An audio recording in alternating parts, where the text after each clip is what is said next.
man dama nekk ci culture bi ma nekk xam ko. et je l'assume. man mën naa ay caaya des choses yoo xam ça n'a rien à voir avec le hip hop. mais maintenant fi ma nekk man dafa am code vestimentaire am. foo gis ab hip hopeur tu sais que c'est un hip hopeur.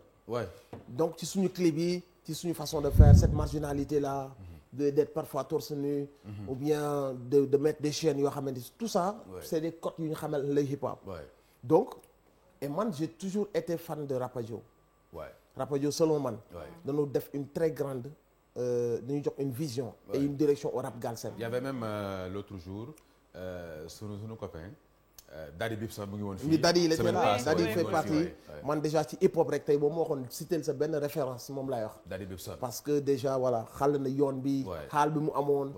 il a fait trop d'albums il a toujours été constant défendre le bas peuple il a toujours franchement mu ëppale album déjà album solo ci histoire de rap galsen te kenn détrôné gu ko bien sûr et il a fait une très belle carrière donc du coup man pour man rap galsen da doon wër boppam donc on était entre rap dancehall soul kii bu nosalee baat kii tosté on n'avait pas de couleur comprendre nga donc Rapadio bi mu ñëwee dafa indi lan mooy ay figure d'écriture rap pur et dur boo xam ne refrain ngay dégg ak ay couplet ak ay rap franchement rap même si soul day am aussi day nekk ci base u hip hop toujours donc ils ont fait une révolution selon moi et man ils m'ont beaucoup inspiré de par image de la rue waaw bi ñu doon def avec les cagoules fram ils ont donné de la virilité au rap galsen après am na ñu leen di reprocher un peu le fait d'avoir fait peur un peu au public féminin parce qu'ils s'y retrouvaient plus tout ça c'est une réalité aussi mais selon man Rapadio a joué un rôle essentiel sur rap galsen ils m'ont beaucoup inspiré ba tax na aussi ci sama xaal man aussi genre rap boobu rek laa mosoon bëgg j'ai toujours kiffé tout ce qui est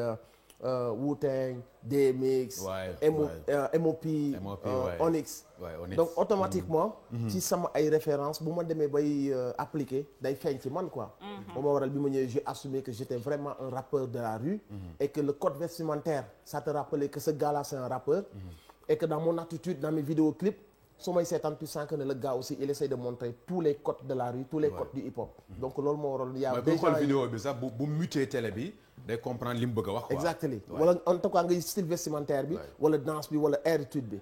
mais on a tendance guddi ñu toll di abbaye ko mais man personnellement c'est vrai que ni comme li nga wax les gens qui n'avaient pas l'habitude de voir ce type de rappeur. au début ils se sont dit mais c'est qui ce mec. c'est qui ce mec quoi. mais da nga ñëwoon nag cible ay nit yow. ay fataafi di fu mu gën a méttee rek nga dóol la moo taxoon loolu da nga mere woon gars yi de loin. ñëw ne li ñuy def nii d'accord uma soit tu es hip hopeur rappeur carrément. wala da ngay def leen lu bokkul ak rap.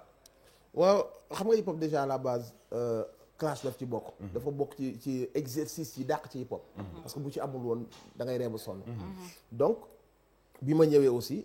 am na des clash nag yoo xamante ne ni c'est non fondé tu le fais parce que tu as juste envie. Lil Diagne da nga ko bëgg a kii soit dafa xew. nga bëgg am ci moom tour wala boog tu sens que ni yéen ñaar war ngeen mën laale quoi. y a d'autres clash yoo xam si ni c'est basé sur tel et tel et tel. man personnellement bi may ñëw et gars yi nangul nañ ma ko avec le temps. le rap galsen prenait beneen tournure. boo xam si ni ça commençait à devenir soit sexuel. soit dama sama caleçon day xumbu ma roof ko geen patati patata. et le rap galsen devenait loo xam ne du woon moom.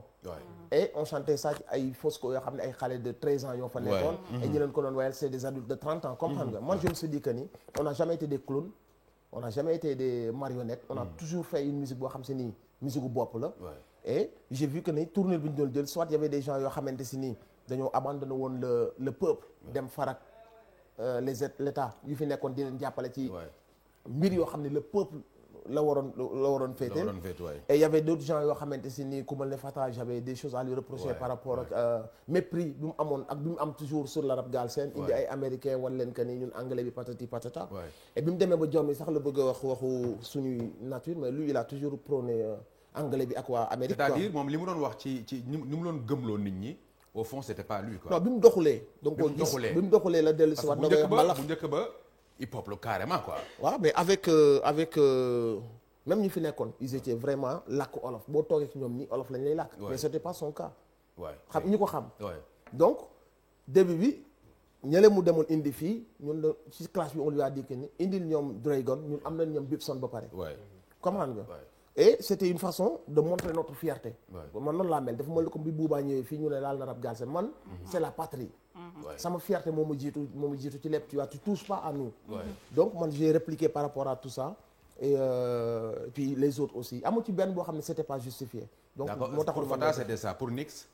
non Nix on n'a jamais fait Nix c'est un gars que j'adore moom Gaston. mais dañu bokk ci benn collectif boo xam ni ñoom ñoo doon def Roof ko Gen. et j'étais pas d'accord et man quand je suis pas d'accord je le dis. sans haine parce que après on entretient de très bons rapports avec Nix. mais ci collectif boobu ñu bokkoon et j'étais pas d'accord avec ce son. et je n'ai clashé que ce son. ok d'accord alors Lil Diagne waaw parce que sànq dafa wax ba ne clash parfois na ngay toog xool nit rek nga dugg ci moom ne na nga koy clash pour peut-être ut ci tour alors loolu nag mu mel ni moo nekk pont bi pour Lil Diagne parce que Lil Diagne tamit fi mu ne nii li ñu ko gën a ràññee Yves mooy problème am bi nga xam ne am na ko ak Bril et que dañ koy gis waaw dañ koy gis fu ne di ko dégg fu ne donc déjà bëgg nañ nga dellu si waa tuuti ci seen début relation. waaw Bril bon man dama ne woon du ma si waxaat sax dama ne woon du ma si wax. parce que non fa nga wax ci na parce que Bril dafa toog fii y a 2 semaines ou 3 semaines. sa vidéo boobu noonu nga def ñu tegal ko.